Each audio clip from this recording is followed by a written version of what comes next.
Thank you for joining us around the fire. For more information or to make a donation, please visit randomactsnetwork.com.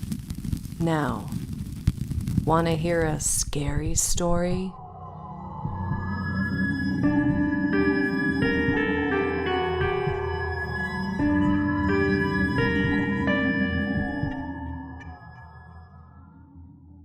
I had not been settled much more than 6 weeks in my country practice when I was sent to a neighbouring town to consult on a case of a very dangerous illness. Looking to hire a gig for my return home as cheaply as possible, I sought out an unpretentious inn. The one I found was dingy and quiet, with an old-fashioned sign that had evidently not been repainted for many years past. The landlord was not about making a small profit, and as soon as we came to terms, he rang the yard bell to order the gig. "Has Robert not come back from the errand?" he asked, appealing to the waiter who answered the bell. "No, sir, he hasn't." "Well then, you must wake up Isaac." "Wake up Isaac?" I repeated. "That sounds rather odd. Do your ostlers go to bed in the daytime?" "This one does," said the landlord, smiling to himself in a rather strange way. "And dreams too," added the waiter. "Never you mind about that," retorted his master. "You go and rouse Isaac up. The gentleman's waiting for his gig." "Stop a minute," I interposed. "I have rather a fancy for seeing this man before you wake him. I'm a doctor, and if this queer sleeping and dreaming of his comes from anything wrong in his brain, I may be able to tell you what to do with him." "I rather think you'll find his complaint past all doctoring, sir," said the landlord. "But if you'd like to see him, you're welcome, I'm sure." He led the way across a yard to the stables, opened one of the doors, and waiting outside himself told me to look in. I found myself in a 2-stall stable. In one of the stalls, an old man was lying asleep on a litter. I stooped and looked at him attentively. It was a withered, woebegone face. The hollow, wrinkled cheeks and the scanty, grizzled hair told their own tale of past sorrow and suffering. He was drawing his breath convulsively when I first looked at him, and in a moment more he began to talk in his sleep. "No, wake up," I heard him say. "Wake up there, the murderer!" He moved one lean arm slowly till it rested over his throat, shuddered a little, and turned on the straw. Then the arm left his throat, the hand stretched itself out and clutched at the side towards which he had turned, as if he fancied himself to be grasping at the edge of something. "Light grey eyes," he murmured, "and a droop in the left eyelid. Flaxen hair with a gold-yellow streak in it. All right, mother.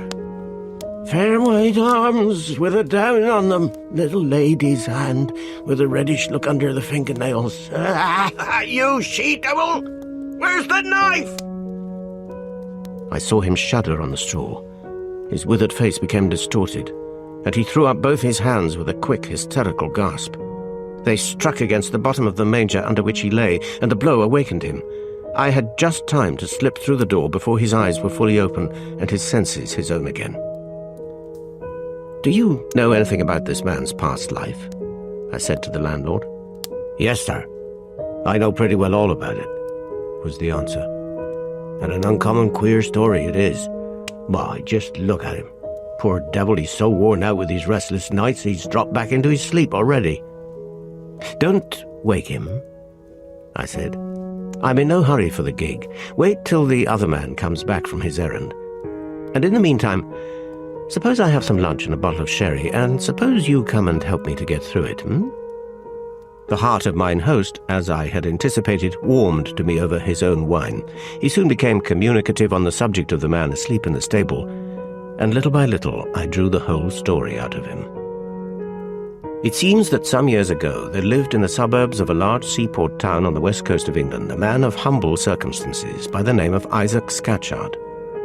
His means of subsistence were derived from any employment he could get as an ostler, and occasionally, when times went well with him, from temporary engagements in service as stable helper in private houses. Though a faithful, steady, and honest man, he got on badly in his calling. His ill luck was proverbial among his neighbours. He was always missing good opportunities by no fault of his own, and Unlucky Isaac was his nickname in his own neighbourhood. When he was out of service, he lived alone with his widowed mother, who contrived to provide for her simple wants by doing rough work for the tailors, and always managed to keep a decent home for her son to return to whenever his ill luck drove him out helpless into the world. One bleak autumn, when Isaac was getting on towards 40, and when he was, as usual, out of place through no fault of his own, he set forth from his mother's cottage on a long walk inland to a gentleman's seat, where he had heard that a stable helper was required. It wanted then but 2 days of his birthday, and Mrs. Scatchard, with her usual fondness, made him promise before he started that he would be back in time to keep that anniversary with her in as festive a way as their poor means would allow. It was easy for him to comply with this request, even supposing he slept a night each way on the road. He was to start from home on Monday morning, and whether he got the new place or not, he was to be back for his birthday dinner on Wednesday at 2 o'clock.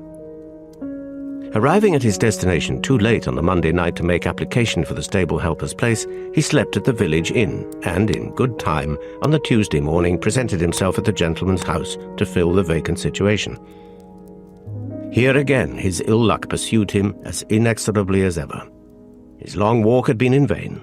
Only the day before, the stable helper's place had been given to another man. Isaac accepted this new disappointment resignedly, and as a matter of course. He set forth on his homeward journey and walked all day with only one stoppage for bread and cheese. Just as it was getting towards dark, the rain came on and the wind began to rise, and he found himself stopping at a lonely roadside inn for the night. At a little after 11, the house was closed, and Isaac went round with the landlord holding the candle while the doors and lower windows were being secured. He noticed with surprise the strength of the bolts, bars, and iron-sheathed shutters. "You see, we are rather lonely here," said the landlord. "We never had any attempts made to break in yet, but it's always as well to be on the safe side." It was 11:30 by the clock in the passage as they went upstairs to the bedroom, the window of which looked out onto the wood at the back of the house. "Oh, here's where you're to sleep," said the landlord. "You're the only lodger tonight, and I think you'll say my missus has done her best to make you comfortable."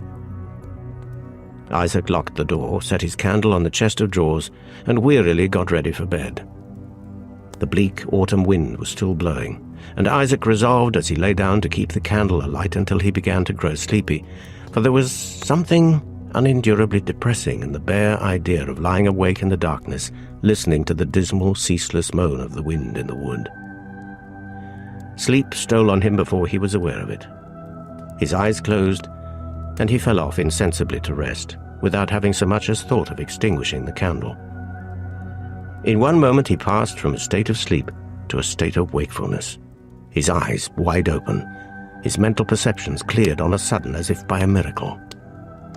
The candle had burnt down nearly to the last morsel of tallow, but the top of the unsnuffed wick had just fallen off, and the light in the little room was for the moment fair and full. Between the foot of the bed and the closed door, there stood a woman with a knife in her hand looking at him. He was stricken with terror. The woman said not a word as they stared each other in the face, but she began to move slowly towards the left-hand side of the bed.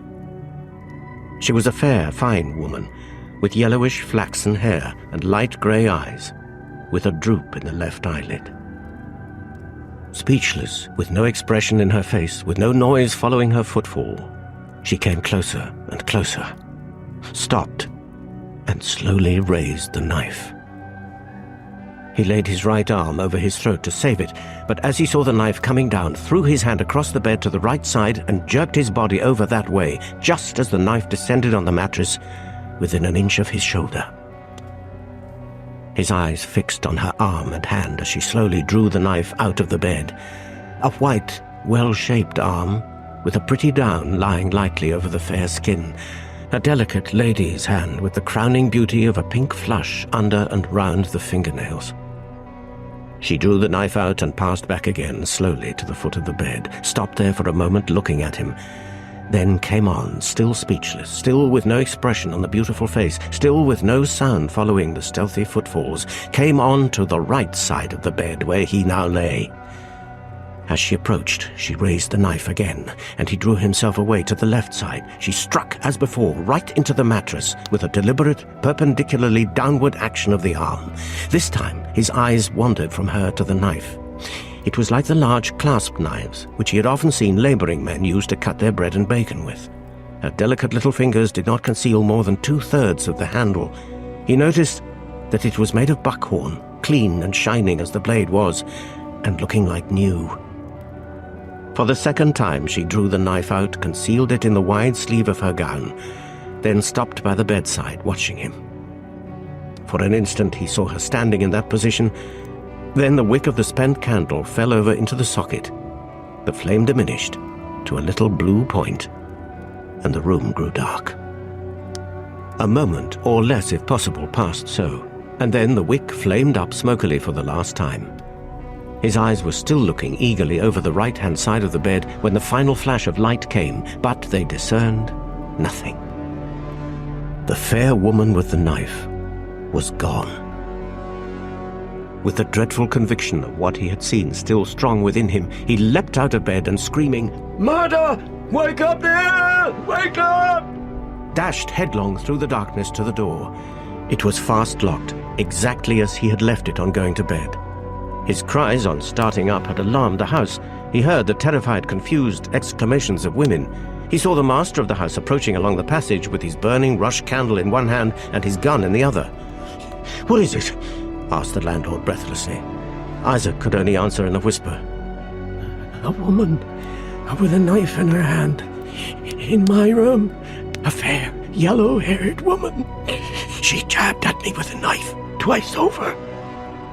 The landlord looked at Isaac by the flickering light of his candle. "Well, she seems to have missed you twice," he said. "I dodged the knife as it came down," Isaac went on. "It struck the bed each time." The landlord took his candle into the bedroom. In less than a minute he came out again into the passage in a violent passion. "The devil fly away with you and your woman with the knife! There isn't a mark in the bedclothes anywhere! What do you mean by coming into a man's place and frightening his family out of their wits by a dream?" I'll leave your house," said Isaac faintly. "Better out on the road in rain and dark on my way home than back again in that room after what I've seen in it. Lend me a light to get my clothes by and tell me what I'm to pay." "Pay?" cried the landlord, leading the way with his light sulkily into the bedroom. "You'll find your score on the slate when you go downstairs. I wouldn't have taken you in for all the money you got about you if I'd known your dreaming, screeching ways beforehand. Look at the bed. Where's the cut of a knife in it? Look at the window. Is the lock busted? Look at the door, which I heard you fasten yourself. Is it broke in? A murdering woman with a knife in my house. You ought to be ashamed of yourself." Isaac answered not a word. He huddled on his clothes, and then they went down the stairs together. "Nigh on 20 minutes past 2, said the landlord as they passed the clock. "A nice time in the morning to frighten honest people out of their wits." Isaac paid his bill, and the landlord let him out at the front door. The rain had ceased, but the night was dark and the wind bleaker than ever. Little did the darkness or the cold matter to Isaac. If he had been turned out into the wilderness in a thunderstorm, it would have been a relief after what he had suffered in the bedroom of the inn. What was the fair woman with the knife? The creature of a dream? Or that other creature from the unknown world called among men by the name of ghost? He could make nothing of the mystery, had made nothing of it, even when it was midday on Wednesday and when he stood at last once more on the doorstep of home. His mother came out eagerly to receive him. His face told her in a moment that something was wrong. "I've lost the place, but that's my luck. I dreamed an ill dream last night, Mother. Or maybe I saw a ghost. Take it either way, it scared me out of my senses, and I'm not my own man again yet." "Isaac, your face frightens me. Come into the fire. Come in and tell Mother all about it." He was as anxious to tell her as she was to hear, for it had been his hope all the way home that his mother, with her quicker capacity and superior knowledge, might be able to throw some light on the mystery which he could not clear up for himself. His mother's face grew paler and paler as he went on. She never interrupted him by so much as a single word, but when he had done, she moved her chair close to his, put her arm around his neck and said to him, "Isaac, you dreamed your ill dream on this Wednesday morning. What time was it when you saw the fair woman with the knife in her hand?" Isaac reflected and answered, "Somewhere about 2 o'clock in the morning." His mother struck her hands together with a gesture of despair. "This Wednesday is your birthday, Isaac, and 2 o'clock in the morning is the time when you were born." Isaac's capacities were not quick enough to catch the infection of his mother's superstitious dread. He was amazed and a little startled also when she suddenly rose from her chair, opening her old writing desk, took pen, ink, and paper, and then said to him, "Your memory's but a poor one, Isaac, and now I am an old woman. Mine's not much better. I want all about this dream of yours to be as well known to both of us years hence as it is now. Tell me over again all you told me a minute ago when you spoke of what the woman with the knife looked like." Isaac obeyed, and marveled much as he saw his mother carefully set down on paper the very words that he was saying. "Light grey eyes," she wrote, "with a droop in the left eyelid, flaxen hair with a yellow gold streak in it, white arms with a down upon them, little lady's hands with a reddish look about the fingernails, clasp knife with a buckhorn handle that seemed as good as new." Mrs. Scatchard added the year, month, day of the week, and time in the morning when the woman of the dream appeared to her son. She then locked up the paper carefully in her writing desk. Neither on that day nor on any day after could her son induce her to return to the matter of the dream. She obstinately kept her thoughts about it to herself and even refused to refer again to the paper in her writing desk. Ere long, Isaac grew weary of attempting to make her break her resolute silence, and time gradually wore out the impression produced on him by the dream. He began by thinking of it carelessly, and he ended by not thinking of it at all.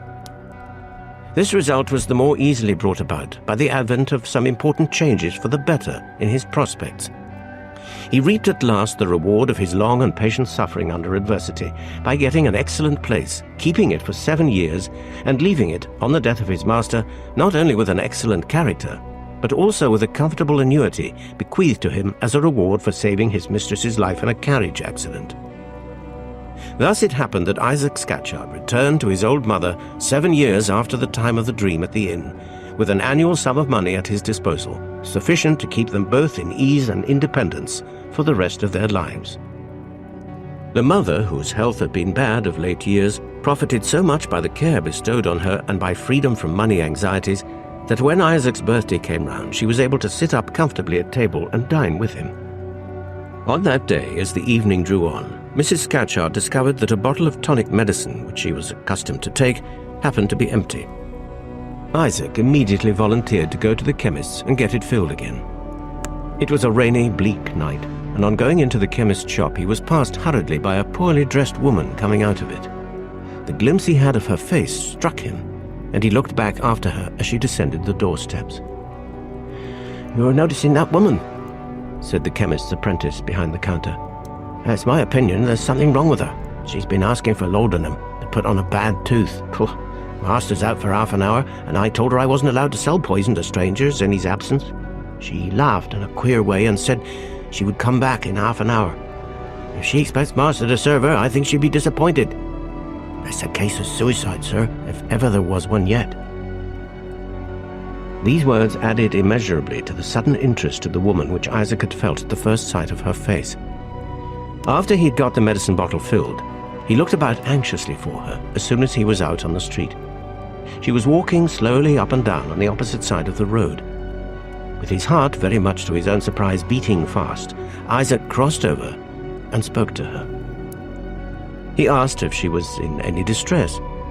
She pointed to her torn shawl, her scanty dress, her crushed, dirty bonnet, then moved under a lamp so as to let the light fall on her stern, pale, but still most beautiful face. "I look like a comfortable, happy woman, don't I?" she said with a bitter laugh. She spoke with a purity of intonation which Isaac had never heard before from other than ladies' lips. Her slightest action seemed to have the easy, negligent grace of a thoroughbred woman. Her skin, for all its poverty-stricken paleness, was as delicate as if her life had been passed in the enjoyment of every social comfort that wealth can purchase. Even her small, finely shaped hands, gloveless as they were, had not lost their whiteness. Little by little, in answer to his questions, the sad story of the woman came out. There is no need to relate it here. It is told over and over again in police reports and paragraphs descriptive of attempted suicides. "My name is Rebecca Murdoch," said the woman as she ended. "I have 9 pence left, and I thought of spending it at the chemist's over the way and securing a passage to the other world. Whatever it is, it can't be worse to me than this, so why should I stop here?" Besides the natural compassion and sadness moved in his heart by what he heard, Isaac felt within him some mysterious influence at work all the time the woman was speaking, which utterly confused his ideas and almost deprived him of his powers of speech. All that he could say in answer to her last reckless words was that he would prevent her from attempting her own life if he followed her about all night to do it. His rough, trembling earnestness seemed to impress her.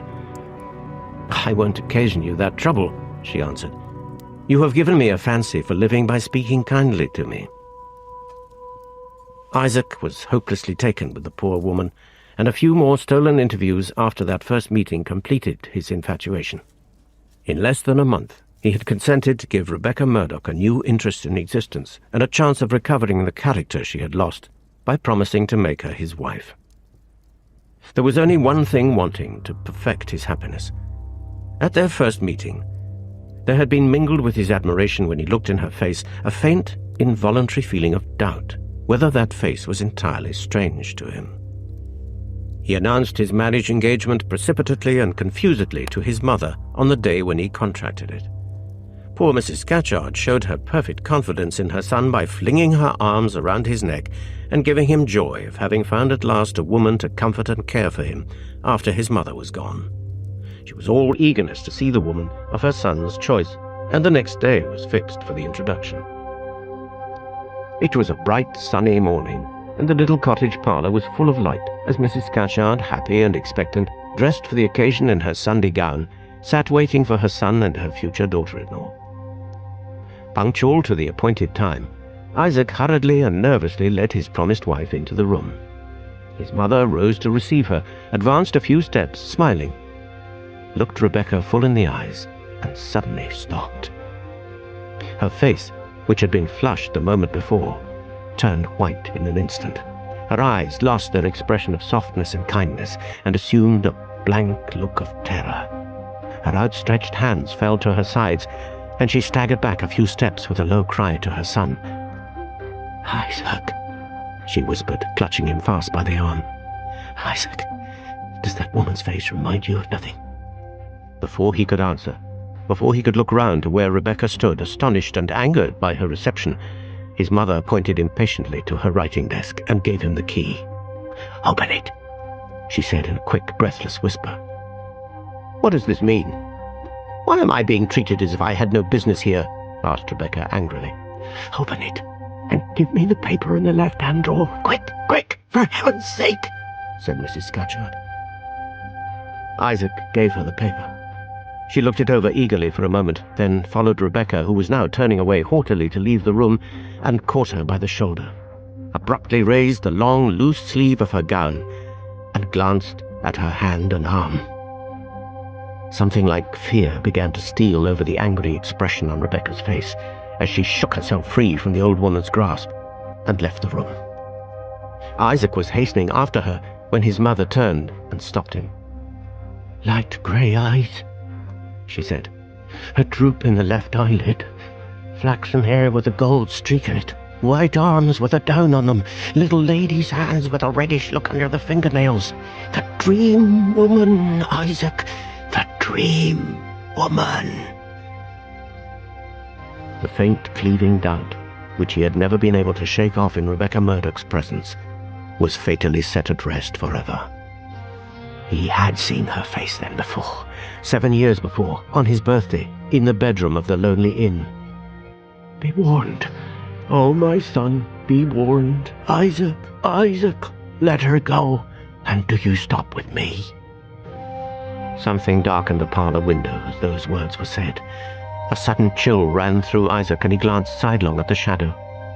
Rebecca Murdoch had come back. She was peering in at them over the low window blind. "I have promised to marry, Mother," he said. "And marry I must." 3 weeks after that day, Isaac and Rebecca were man and wife.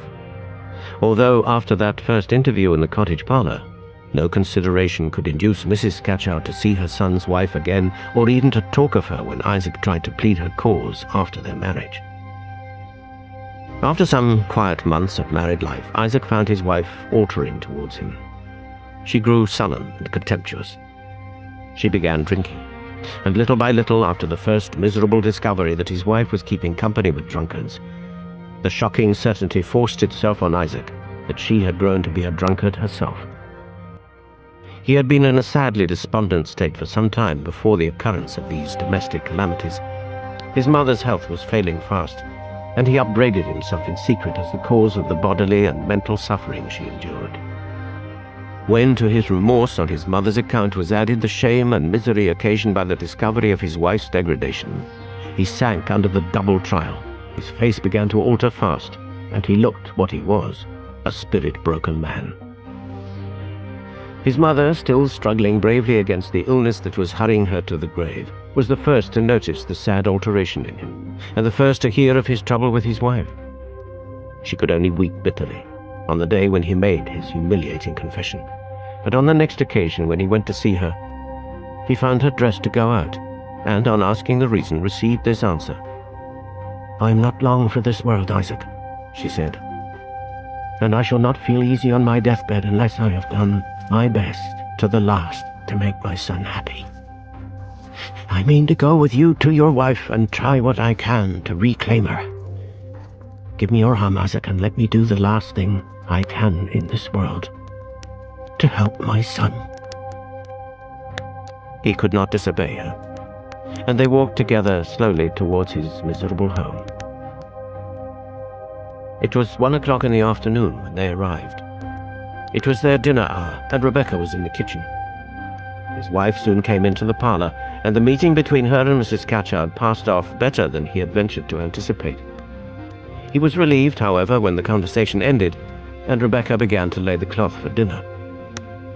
She brought in the bread tray, cut a slice from the loaf for her husband, then returned to the kitchen.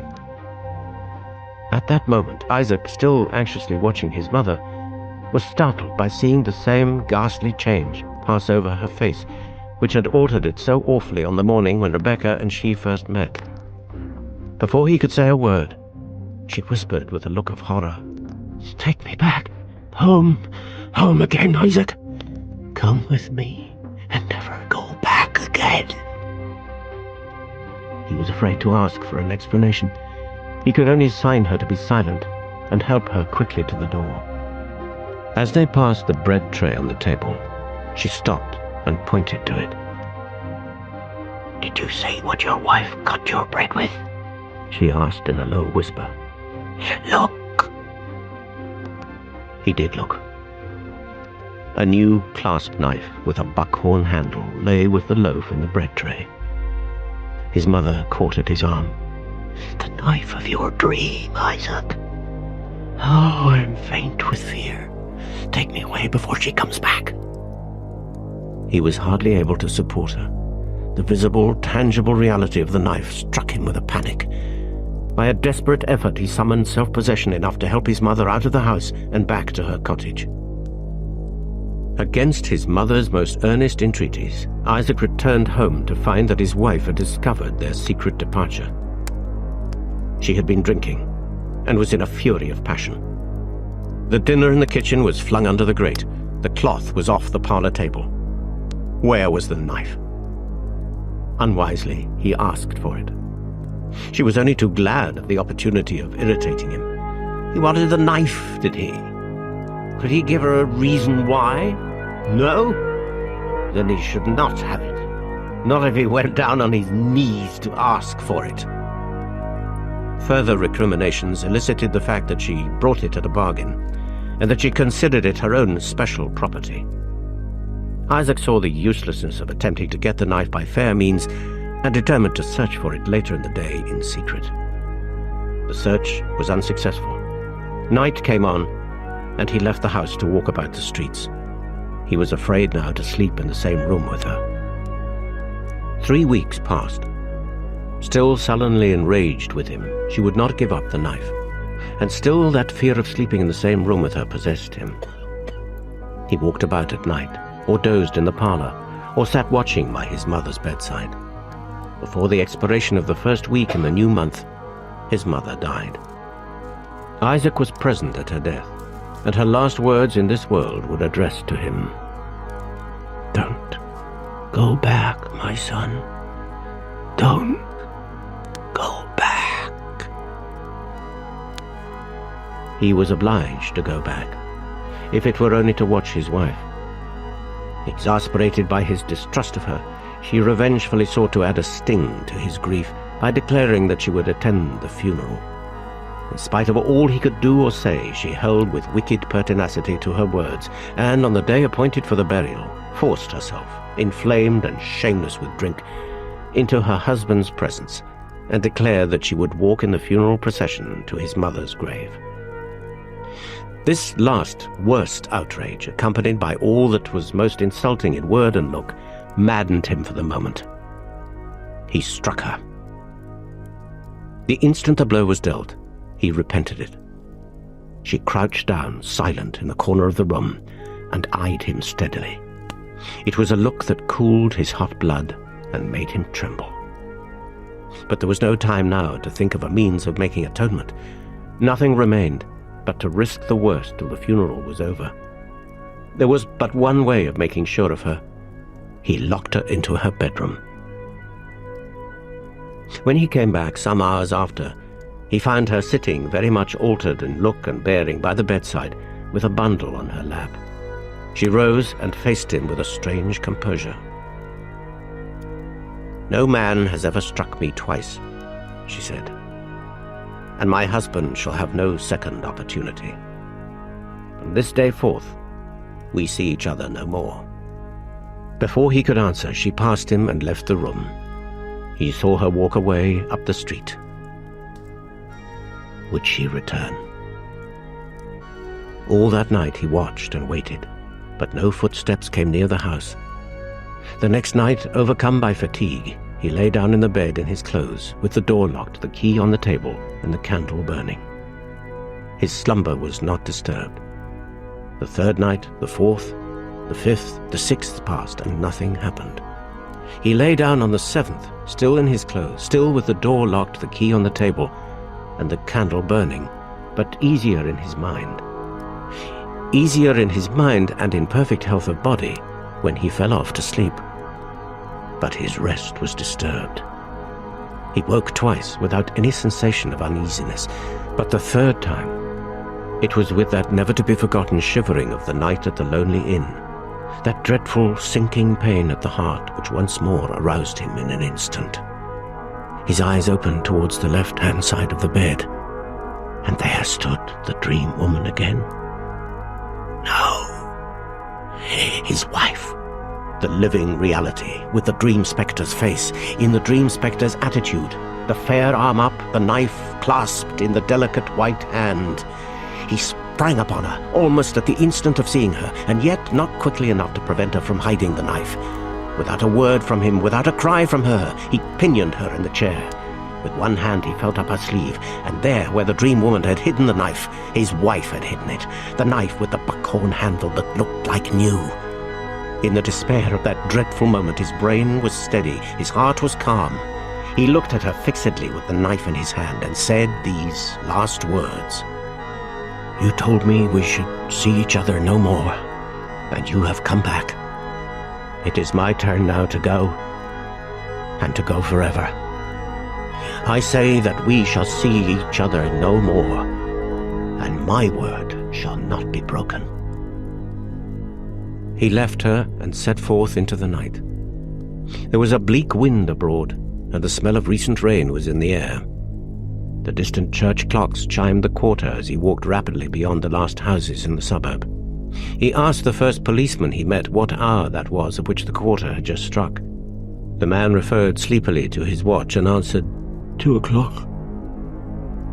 2 in the morning. What day of the month was this day that had just begun? He reckoned it up from the date of his mother's funeral. The fatal parallel was complete. It was his birthday. Had he escaped the mortal peril which his dream foretold, or had he only received a second warning? As this ominous doubt forced itself on his mind, he stopped, reflected, and turned back again towards the city. He was still resolute to hold his word, and never to let her see him more. But there was a thought now in his mind of having her watched and followed. The knife was in his possession, the world was before him, but a new distrust of her, a vague, unspeakable, superstitious dread had overcome him. "I must know where she goes, now she thinks I have left her," he said to himself, as he stole back wearily to the precincts of his house. It was still dark. He waited outside, never losing sight of the house till daylight. Then he ventured indoors, listened, and heard nothing. Looked into the kitchen, scullery, parlour, and found nothing. Went up at last into the bedroom. It was empty. Whither had she gone? No mortal tongue could tell him. The darkness had covered her flight, and when the day broke no man could say where the light found her. Before leaving the house and the town forever, he gave instructions to a friend and neighbour to sell his furniture for anything that it would fetch, and to apply the proceeds towards employing the police to trace her. The directions were honestly followed, and the money was well spent, but the inquiries led to nothing. At this part of the narrative the landlord paused, and turning towards the window of the room in which we were sitting, looked in the direction of the stable-yard. "So far," he said, "I tell you what was told to me. The little that remains to be added lies within my own experience. Between 2 and 3 months after the events I've just been relating, Isaac Scatchard came to me and asked for employment here. He has the perpetual thought that his wife is alive and looking for him. I believe he would not let himself drive off to sleep towards 2 in the morning for a king's ransom. 2 in the morning, he says, is the time she will find him one of these days. 2 in the morning is the time all the year round when he likes to be most certain that he has got the clasp knife safe about him. She's looking for me, is all he says when anybody speaks to him about the one anxiety of his life. She's looking for me. He may be right. She may be looking for him. Who can tell? Who can tell, said I.